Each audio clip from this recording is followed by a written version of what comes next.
10ই March জনগর্জন সভার প্রচার এবং প্রস্তুতি সভায় সোহম ব্রিগেডে জনগর্জনের সমর্থনে নদিয়ার কৃষ্ণগঞ্জের মাঝদিয়ায় তৃণমূলের প্রস্তুতি সভা। সেই প্রস্তুতি সভা সফল করতে আনা হলো সিনেমার নায়ক সোহম চক্রবর্তীকে। 2011 সালে তৃণমূল কংগ্রেস ক্ষমতায় আসার পর থেকে কৃষ্ণগঞ্জ ব্লকের তৃণমূলের এমন দুর্দশা চেহারা দেখা যায়নি। তৃণমূল কংগ্রেস যখনই মিটিং করেছে তখনই কর্মীদের উৎসাহ এবং ভিড় লক্ষ্য করা গেছে। বেশ কিছুদিন আগে তৃণমূল ব্লক কংগ্রেস সভাপতি লক্ষণ ঘোষ চৌধুরীকে সরিয়ে নতুন সভাপতি করা হয়েছে সমীর বিশ্বাসকে। সমীর বিশ্বাস সভাপতি হওয়ার পর এই প্রথম তিনি একটা সভার ব্যবস্থা করেন।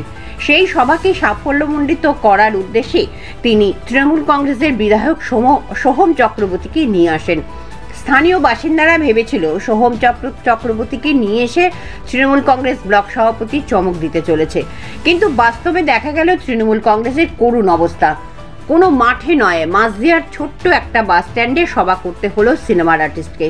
যে বাস স্ট্যান্ডে মাত্র 3টি বাস থাকার জায়গা রয়েছে, দুই পাশে রাস্তা, সেই জায়গায় স্টেজ করা হলো। বাকি অংশে তৃণমূল কর্মী সমর্থকরা এলেন। উল্টো দিকে মেইন রাস্তা কিন্তু যানবাহন চলাচলের জন্য খোলাই থাকলো। তৃণমূল কংগ্রেসের এইরকম করুণ অবস্থা কেন? কানপাত্রে শোনা যাচ্ছে প্রাক্তন ব্লক সভাপতি লক্ষণ ঘোষ চৌধুরী সহ প্রাক্তন কৃষ্ণগঞ্জ ব্লক সভাপতির অনুগামীরা সবাই না যাওয়ার জন্যই তৃণমূলের এই কঙ্কালসার চেহারা ধরা পড়েছে।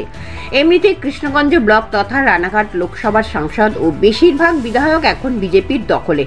বলা যেতেই পারে আগামী 2024 লোকসভার নির্বাচনের আগে তৃণমূলকে বেকায়দায় ফেলতে পারে। শোভন চক্রবর্তী যতই বলুন না কেন রাজ্যে বিজেপির 10টি আসনও পাবে না, বাস্তবে কিন্তু অন্য কথা বলছে। সময় বলবে জনগণ আগের মতোই বিজেপি সাংসদ চাই না তৃণমূল কংগ্রেসকে জেতার, এখন সেটাই দেখার। আরো বিস্তারিত জানতে চোখ রাখুন আমার বাংলার পর্দায়। এবং যাদের আধার কার্ড, অনেকেরই আধার কার্ড অলরেডি ডিস্টার্ব করতে শুরু হয়ে গেছে, অচল হয়ে গেছে, আপনারা ঘাবড়াবেন না। আপনারা সেটা যথেষ্ট কনসার্ন ডিপার্টমেন্টে গিয়ে জানাবেন এবং নেত্রী প্যানেলেরই আরও একটা কার্ডের ব্যবস্থা করে দেবে, যেখানে সমস্ত সুযোগ সুবিধে আপনারা পাবেন। কোনো সুযোগ সুবিধের থেকে আপনারা বঞ্চিত হবেন না, এটা নিশ্চিন্ত থাকুন। তাই সুতরাং এইটুকু বলা যায় যে আমাদের ভবিষ্যৎটাকে সুরক্ষিত রাখার জন্য, নিজের জীবনকে সুরক্ষিত রাখার জন্য, নিজের বাড়ির সম্মানকে সুরক্ষিত রাখার জন্য আমরা তৃণমূল কংগ্রেসের সঙ্গে ছিলাম, আছি এবং থাকবো। কারণ মমতা বন্দ্যোপাধ্যায় আমাদের সঙ্গে ছিলেন, আমাদের সঙ্গে রয়েছে এবং আগামী দিনেও থাকবে। তাই এখান থেকে, এই মঞ্চ থেকে আমরা প্রতিজ্ঞাবদ্ধ হব যে যতই কেন্দ্রীয় সংস্কারের চোখ রাঙানি আসুক, যতই প্রলোভন আসুক, যতই প্রলোচনা আসুক, যতই তাদের হারমাত গুন্ডা বাহিনীরা আসুক, বা যতই কেন্দ্রীয় এজেন্সি আসুক, এইটুকু মাথায় রাখতে হবে যে তোমাদের কাছে থাকতে পারে সিবিআই, তোমাদের কাছে থাকতে পারে ইডি, আমাদের মাথার উপর রয়েছেন স্বয়ং দিদি। তো কোনো চিন্তা নেই, কোনো ভয় নেই, নিশ্চিন্তে ভোট দেবেন এবং উন্নয়নমূলক যে সমস্ত প্রকল্পগুলো রয়েছে তাকে আরো 10 গুণ বাড়ানোর জন্য আপনারা তৃণমূল কংগ্রেসকে ভোটের উপলব্ধি করবেন। তাই আমরা যারা আজকে অন্তঃস্থল থেকে তৃণমূল কংগ্রেস এবারে লক্ষ্মীর ভান্ডারের মায়ের সৈনিক হিসেবে, মমতা বন্দ্যোপাধ্যায়, অভিষেক বন্দ্যোপাধ্যায় যারা রয়েছে তৃণমূল কংগ্রেস কর্মী হিসেবে, এবং আমরা জোর গলায় বলতে পারি যে আপনারা নিশ্চিন্তভাবে থাকতে পারেন। কারণ এই বাংলার দিকে আমরা কোনো পরিযায়ী শক্তিকে, কোনো অশুভ শক্তিকে তৃণমূল কংগ্রেস কোনো কর্মী সভায় ডাকে না। তাই আমি অনুরোধ করছি আজকে যারা আপনারা সেখানে সমবেত হয়েছে, যখন তৃণমূল কংগ্রেস কোনো জনসভায় ডাকে, যাদের 10 গুণ, সেটা মাননীয় ব্লক সভাপতি রয়েছে, আমি তাকে অনুরোধ করবো, আবেদন করব যে 10 গুণ জনগর্জন নিয়ে সেদিনকে 10ই মার্চ ব্রিগেডের সমাবেশে উপস্থিত থাকতে হবে।